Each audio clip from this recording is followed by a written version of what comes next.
श्री कृष्णं वंदे जगद्गुरु। इदम श्री सद्गुरुवे नमः। वांग्मय नंबर 5, साधना से सिद्धि, डे 21। पिछले ऑडियो में गुरुदेव ने समझाया कि वातावरण का प्रभाव व्यक्तित्व पर पड़ता है और व्यक्तित्व में परिवर्तन आता है। मानसिक स्थिति पर भी वातावरण का प्रभाव पड़ता है। वातावरण को दो भागों में विभाजित किया जा सकता है, स्थूल एवं सूक्ष्म। स्थूल वातावरण का परिचय स्थानीय जलवायु की विशेषताओं के रूप में मिलता है।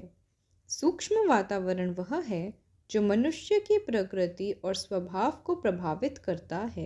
आध्यात्मिक प्रगति के लिए अनुकूल वातावरण होना आवश्यक है। क्रमशः आगे। एकांत, स्वाध्याय, मनन, चिंतन ऐसे ही आधार हैं। किसी एकांत कोठरी या निर्जन क्षेत्र में बैठकर यह अनुभव किया जा सकता है कि संसार में संव्याप्त अवांछनीयता से अपना संबंध टूट गया। बुरे लोगों का बुरा प्रवाह तक एकांत के कवच को भेद कर भीतर प्रवेश नहीं कर सकेगा। यह बाहरी अनुपयुक्त प्रभावों से बचाने के लिए ढाल का काम दे सकती है। शर्त एक ही है कि उस एकांत में संसार के अवांछनीय लोगों का विचार, स्वरूप, कृत्य कल्पना में न आने दिया जाए। सर्वथा कोलाहल रहित स्थान मिलने में कठिनाई दिखे तो यह प्रयोजन आंखें बंद करके संसार चिंतन से मन का निरोध करके भी पूरा किया जा सकता है। अवांछनीयता को रोकना भर ही पर्याप्त नहीं है। सर्वथा रिक्त नहीं रहा जा सकता, शून्यता रह नहीं सकती। इसलिए उस स्थान पर श्रेष्ठता की प्रतिष्ठापना करनी होगी। यह कार्य देवता की ध्यान धारणा में भी अधिक अच्छी तरह उत्कृष्टता, आदर्शवादिता के समर्थ मार्गदर्शक साहित्य के सहारे हो सकता है। दूरस्थ या दिवंगत महामानवों का सत्संग तो सहज संभव नहीं, पर उस अभाव की पूर्ति उनके लिखे साहित्य से ही हो सकती है। एकांत के खाली मस्तिष्क में सत साहित्य का, महामानवों के जीवन रहस्य का अवगाहन किया जा सकता है। अनुभव किया जा सकता है कि उनकी प्रेरणा को अपने अंतराल में उतारा जा रहा है। उस खाली समय में अपने आदर्शवादी जीवन क्रम की संभावनाओं को भी केंद्रित किया जा सकता है। बार बार, जल्दी जल्दी ऐसे अवसर वर्तमान परिस्थितियों में भी निकाले जा सकते हैं और उस स्वनिर्मित दिव्य कल्पना लोक में अवस्थित रहा जा सकता है। प्राचीन काल में साधना के लिए उपयुक्त कितने ही स्थान थे। उन्हें तीर्थ कहते थे। तीर्थ हर क्षेत्र में थे ताकि समीपवर्ती लोग सरलता पूर्वक पहुंच सकें और वातावरण का, मार्गदर्शन का, समस्याओं का समाधान करके परामर्श का समुचित लाभ उठा सकें। तीर्थों में बच्चों के लिए गुरुकुल, गृहस्थों के लिए आश्रम, प्रौढ़ों के लिए वानप्रस्थ आरण्यों की व्यवस्था रहती थी।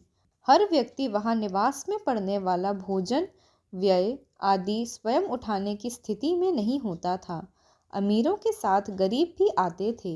सभी को समान सुविधा मिले, गरीब अमीर का अंतर ना दिख पड़े, किसी पर दीनता और किसी पर अहमता छाई ना रहे। समता की व्यवस्था बनाए रखने के लिए उपयुक्त सभी आश्रमों में सदावर्त भंडार चलते थे। सभी आगंतुकों को समान सम्मान और सुविधाओं का सहयोग मिलता था। सभी समुचित प्यार, दुलार, मार्गदर्शन, परामर्श एवं भविष्य को उज्जवल बनाने वाली प्रकाश प्रेरणा का लाभ प्राप्त करते थे। स्वर्गोपम भाव संवेदनाओं का रसास्वादन करते थे। उन दिनों सभी को आत्मिक प्रगति के लिए उपयुक्त स्थान एवं अवसर उपलब्ध था। इस निमित्त बने तीर्थों की सबसे बड़ी विशेषता यह होती थी कि उनके संचालक तत्वदर्शन, साधन प्रयोजन एवं जीवनोत्कर्ष की विधा में हर दृष्टि से प्रवीण पारंगत होते थे। यह कार्य गृहस्थ पुरोहित करते थे। परिव्राजक बनकर सदा सर्वदा भ्रमण करते रहते थे। समय समय पर उपयुक्त केंद्रों पर थोड़े थोड़े विचारशीलों को एकत्र करके उनके प्रशिक्षण सत्र चलाते थे। एक एक करके बात करना भी उचित है, पर उस प्रक्रिया में यह दोष है कि कोई प्रतिभाशाली अपना समूचा समय लगाकर भी थोड़े लोगों से ही संपर्क साध पाता है और एक दूसरे तक पहुंचने में उसकी सुविधा वाले समय की प्रतीक्षा करने में ढेरों समय लग जाता है। इसलिए परिव्राजकों का एक साथ एक स्थान पर एकत्र होकर विचार गोष्ठी क्रम चलाना सुविधाजनक होता है। उसमें व्यक्तिगत समस्याओं के अनुरूप पृथक पृथक परामर्श देना भी संभव हो जाता है। यह प्रयोजन बड़ी सभा, सत्संगों, आयोजनों तथा समारोह में नहीं हो पाता। बहुत बड़ी संख्या में जनता के एकत्र होने पर सामायिक उत्साह उभरता है। वक्ता के लिए यह सरल पड़ता है कि बहुजन समुदाय तक अपने विचार एक ही समय पर पहुंचा दें, पर उसमें कमी यही रहती है कि व्यक्तिगत समस्याओं के संबंध में पृथक पृथक प्रकार के समाधान दे सकना संभव नहीं है। यूं एकांत विचार विनिमय, विचार गोष्ठी आयोजन और सभा सम्मेलनों का अपना महत्व है। स्थिति और आवश्यकता को समझने वाले विचारशील उद्बोधक इसके लिए यथास्थिति निर्णय लेते और प्रशिक्षण की आवश्यकता के अनुरूप बनाते रहते हैं। पुरोहितों के तीर्थ सेवन में उतनी विभिन्नता नहीं है। उनका एक ही प्रकार का क्रम निर्धारण, समय विभाजन अपने ढर्रे पर घूमता रहता है। अब न तीर्थ पुरोहित अपना कर्तव्य पालन करते हैं, न आश्रम स्तर की प्रशिक्षण व्यवस्था चलाते हैं और न साधु विरक्तकों को ही लोक शिक्षण में निरत देखा जाता है। इन दोनों को ही जीवन परिष्कार और सत्प्रवृत्ति संवर्धन को लक्ष्य रखकर संपर्क साधना और शिक्षण चलाना चाहिए, पर वैसा कुछ नहीं होता। देव दर्शन और पूजा परक कर्मकांडों के सहारे दक्षिणा बटोरने की धुन भर लगी रहती है। देवताओं के एजेंट स्वरूप में अपने को प्रस्तुत करके भावुक जनों का सहज सम्मान भी प्राप्त करते हैं।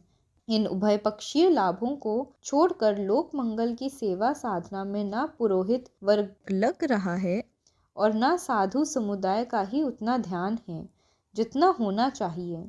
धार्मिक जनों की देव पूजा के पीछे मनोकामना पूर्ति की इच्छा को हटाया जाना चाहिए और धर्म धारणा से नीति निर्धारण एवं समाज सेवा को प्रतिष्ठित किया जाना चाहिए।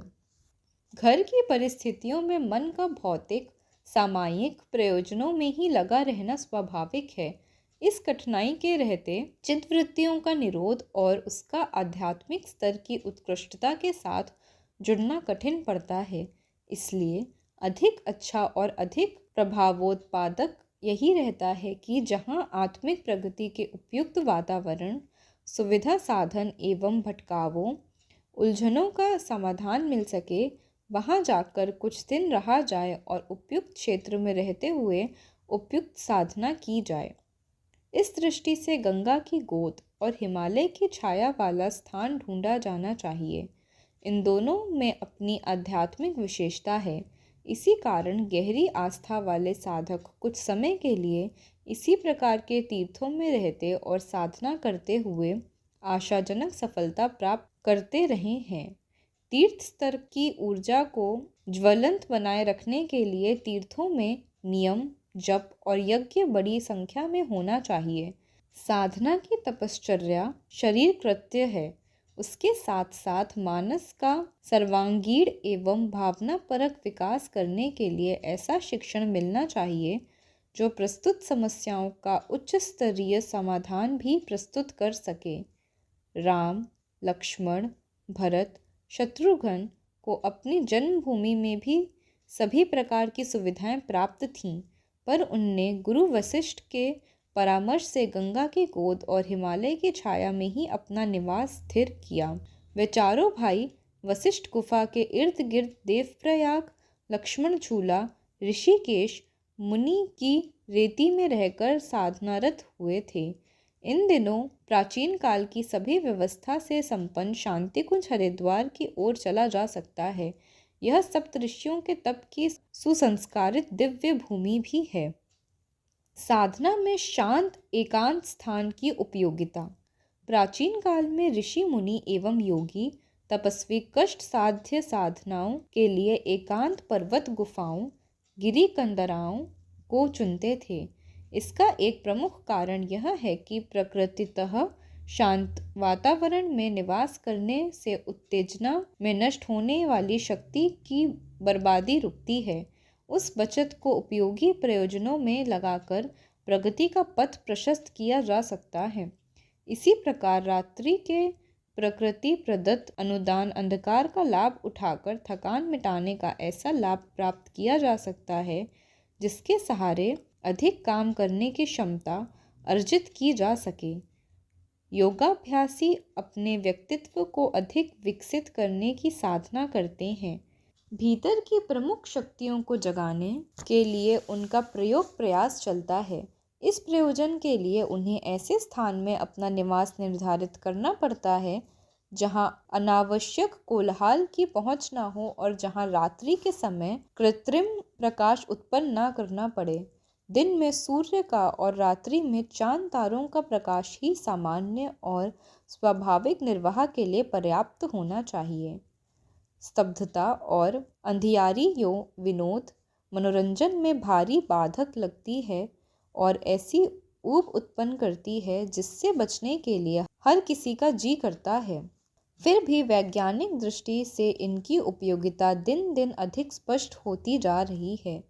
विज्ञान के अनुसंधान हमें इस निष्कर्ष पर पहुंचाते हैं कि यदि शांत एकांत स्थान में रह सकना रुचिकर हो सके तो उससे कोलाहल भरे स्थानों की अपेक्षा हर दृष्टि से लाभदायक उपलब्धियां ही कर्तलगत होंगी।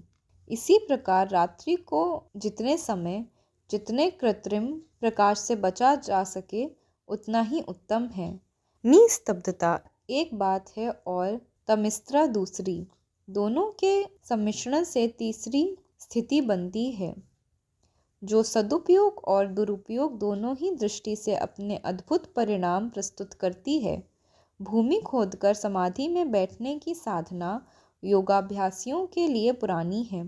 मोटे तौर से वह कोई कौतूहल जैसी जादुई क्रिया प्रक्रिया मालूम पड़ती है, पर तथ्यतः उसमें शरीर को उस स्थिति में रखने का अभ्यास है जिसे अंतरिक्ष में संव्याप्त भारहीनता के समतुल्य माना जा सकता है। आयुर्वेद शास्त्र में कायाकल्प चिकित्सा का विधान है। उसमें शरीर के पुनर्गठन की नवीनीकरण की विधा संपन्न की जाती है। कहा जाता है कि इससे वृद्धता दूर होती है और यौवन लौट आता है। इस विधान में भी लंबे समय तक एकांत और अंधेरे में रहना पड़ता है। औषधि उपचार के अतिरिक्त इस विशेष स्थिति का जो प्रभाव शरीर पर पड़ता है उसका महत्व अधिक माना गया है। तपस्वियों के एकांत सेवन गुफा निवास की बात तो सर्वविदित ही है। उसका कोई अतिरिक्त लाभ न हो तो व्यावहारिक दृष्टि से अनेक असुविधाओं से भरी हुई स्थिति में रहने के लिए कोई क्यों तैयार होगा। अकारण अपने को इस विपिनता में धकेलना किसी को क्यों सुहाएगा। वैज्ञानिक, साहित्यकार, शोधकर्ता, योगाभ्यासी प्रायः वैसी ही स्थिति की तलाश करते हैं। भीड़ भाड़ के बीच उनका काम ठीक तरह हो ही नहीं पाता। चिंतन और मनन के लिए तो विशेष रूप से एकांत की ही आवश्यकता पड़ती है। आत्मानुसंधान में निरत योगाभ्यासी प्रायः एकांत, वन, पर्वतों की कंदराओं में रहकर अपने प्रयोग सफलतापूर्वक संपन्न करते थे। अभी भी वैज्ञानिक अन्वेषणों के लिए प्रयोगशालाएं ऐसे ही स्थान और वातावरण में बनी होती हैं जहां बाह्य विक्षेपों का प्रभाव कम से कम पहुँचे। निस्तब्धता की क्षमता दोनों ही प्रकार की है। शोर के अभ्यस्त लोगों के लिए वह बहुत ही कष्टकर होती है, किंतु जिनके अभ्यास में आ जाती है सहन होने एवं रुचिकर लगने लगती है, उनके लिए वह एक वरदान का काम करती है। रात्रि के समय मरघटों में, खंडहरों या सुनसान स्थानों पर अकेले होने से डर लगता है। इस डर का कारण पूछने पर भूत, चोर, सांप आदि की बात कही जा सकती है, पर वस्तुतः वे शब्द कुछ ठोस उत्तर न होने के कारण ही कह दिए जाते हैं।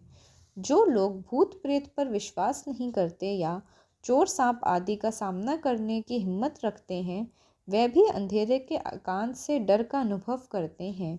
यह और कुछ नहीं, स्तब्धता का अभ्यास न होने के कारण उत्पन्न रिक्तता की प्रतिक्रिया मात्र है। रात्रि के सुनसान अंधेरे में हवा से पत्ते खड़कने, पक्षियों के बोलने या कीड़ों के रेंगने से उत्पन्न हल्की सी आवाज़ें भी बहुत भयंकर लगती हैं। प्रतीत होता है मानो कोई भयंकर संकट ही सामने आ रहा हो। इसे अपने आप से अपरिचित होने के कारण असहाय और दीन दुर्बल होने की अनुभूति ही कहा जा सकता है। वस्तुतः मनुष्य अपने आप से डरता है। जब तक औरों के आंचल में छिपा रहता है, भीड़ में खोया रहता है, तब तक अपने को सुरक्षित मानता है।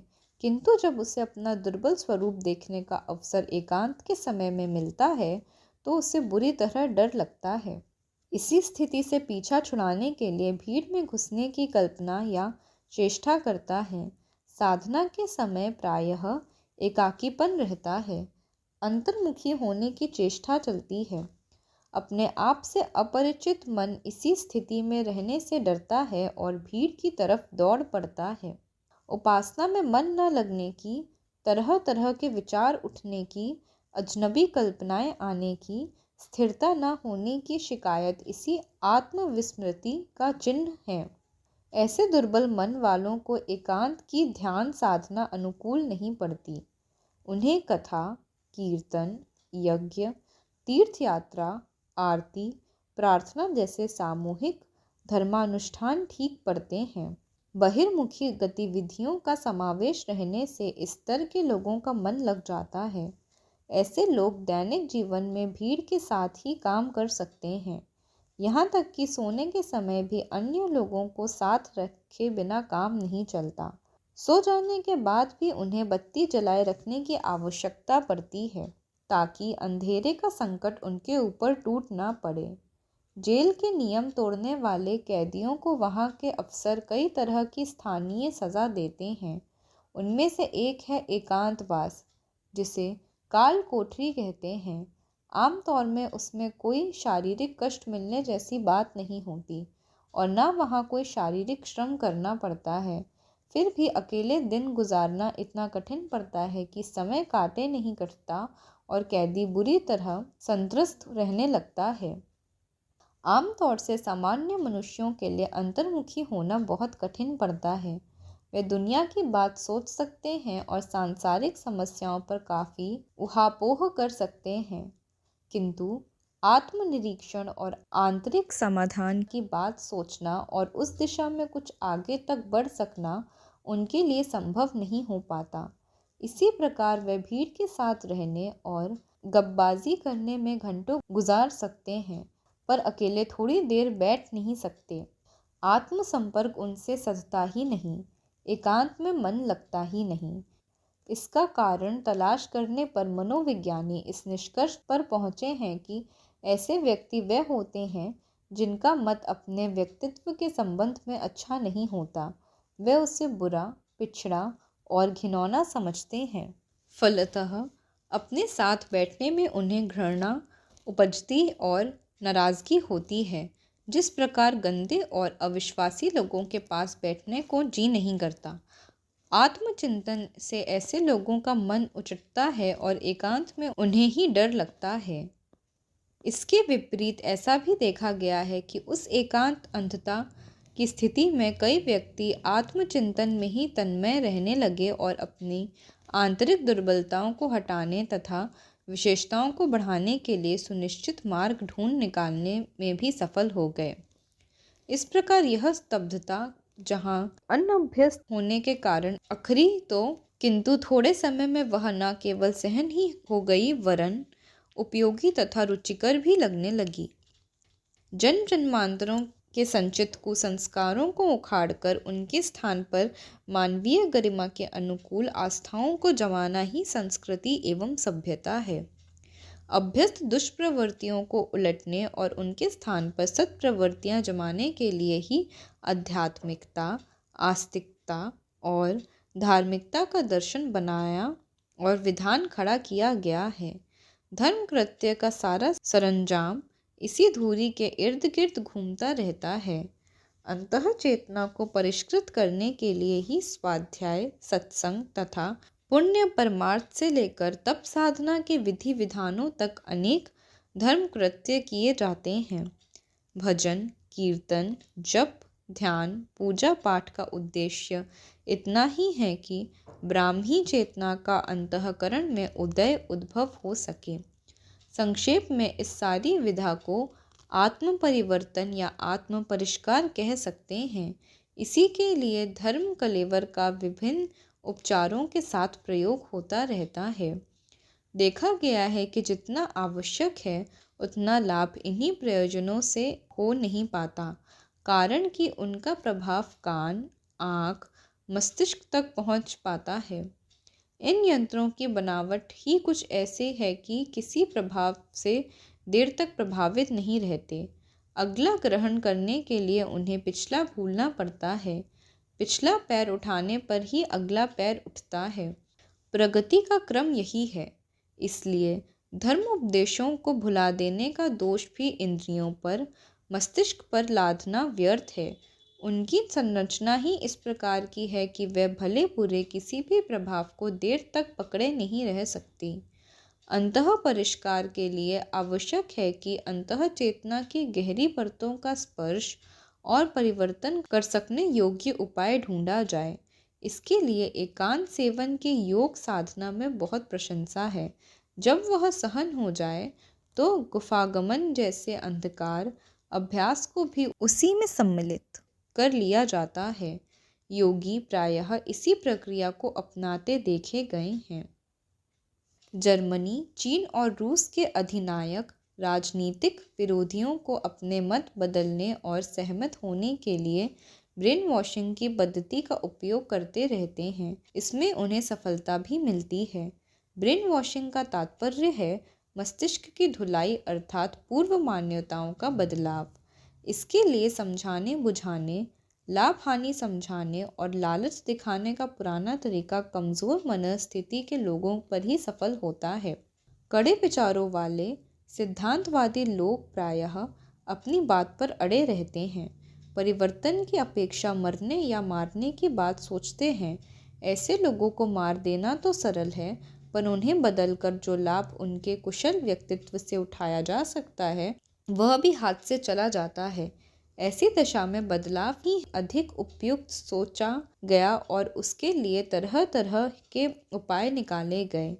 शारीरिक और मानसिक उत्पीड़न तथा भविष्य में इसी प्रकार तिल तिल मरने की विभीषिका एक ओर अनुभव कराई जाती है, दूसरी ओर बीच बीच में उन सुखद परिस्थितियों का आस्वादन भी करा दिया जाता है जो परिवर्तन कर लेने के उपरांत सहज ही मिल सकती हैं। समझाने बुझाने से लेकर डराने तक के विभिन्न परामर्श भी इसी के साथ साथ चलते रहते हैं। इस प्रयास से अधिकांश कट्टर भी नर्म हो जाते हैं और सिद्ध करते हैं कि ब्रेन वॉशिंग कठिन नहीं, सरल है। इन उपचारों के फलस्वरूप सामयिक ही नहीं, स्थायी परिवर्तन भी होता देखा गया है। बंधन मुक्त होने पर ऐसे विपक्षी सच्चे मन से पक्षधर बन जाते हैं। अवसर मिलने पर दोबारा उलटते बहुत कम ही देखे गए हैं, अन्यथा उसी धारा में उनका मन एवं स्वभाव बहने लगता है जिसमें कि उन्हें प्रयत्नपूर्वक बहाया गया था। सभी को प्रणाम। 21वीं सदी उज्जवल भविष्य। भारत माता की जय। वंदे मातरम, वंदे मातरम। वाङ्मय अथवा साहित्य, शब्द विचार और भावना का दिव्य संग्रह। परम पूज्य गुरुदेव पंडित श्री राम शर्मा आचार्य जी की इस धरोहर को ऑडियो रूप में सुनने के लिए चैनल को लाइक करें, सब्सक्राइब करें और नोटिफिकेशन को ऑन रखें और गुरुवाणी को जन जन तक पहुंचाएं। हृदय से आभार।